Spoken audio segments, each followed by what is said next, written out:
makina ng kakayahang gumawa ng ilang gawain na karaniwang nangingailangan ng pag-iisip ng tao.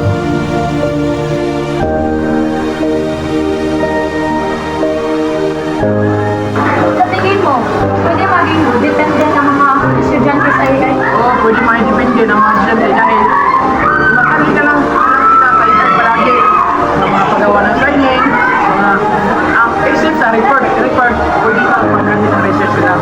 Pero paggawa ng mga kagdang aralin para hindi talaga maganda, bakit hindi na marunong sila mag-critical thinking para sa ganyan. Yung mga quiz, exam, hindi na sila mag-cheat, gamitan siya, GPT, Gemini, o Dula ba, so hindi talaga maganda yan sa akin. Sige, salamat sa iyong opinion. Dito. Tara, mag-interview tayo. Magandang tayo ng ano mga opinion ng mga estudyante. Para sa iyo, malaking pagpakinabang ba ang AI?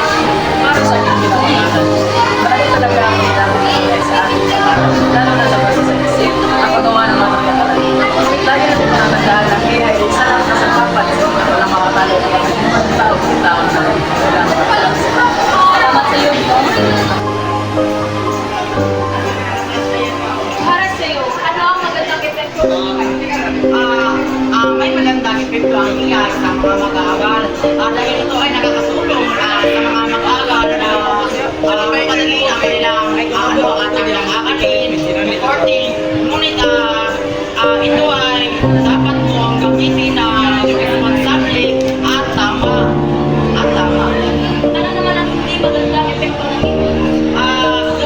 Kung ang mga mag-aaral na babasa lamang sa kung ano ang sagot ng AI at ito ay kanilang kukumyahin at mas maganda talaga na babasahin mo muna ang sagot ng AI, iintindihin mo at magkukuha ka lang ng idea sa sagot ng AI dahil hindi naman lahat ng sagot ng AI at tama. Dapat talaga maging wasto, responsable ang paggamit ng AI dahil tandaan natin na ang AI ay gagawin lamang sa ating pananaliksik. Salamat sa iyong opinion. Ang tanong ay hindi kung dapat ba tayo gumamit ng AI. Ang mas mahalagang tanong ay kung paano natin ito gagamitin. Posibleng makaapekto sa critical thinking ng mga mag-aaralang pagdepende naman sa Artificial Intelligence o AI. Lumabas sa pag-aaral po ng Massachusetts Institute of Technology sa Amerika na ang paggamit po ng AI para magsulat ng isang sanaysay ay maaari magdulot ng cognitive death. Posibleng makaapekto sa critical thinking ng mga mag-aaralang pagdepende naman sa Artificial Intelligence o AI.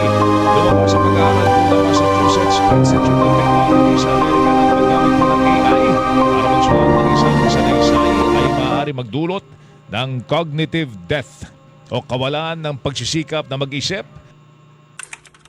So I'm coming home to you.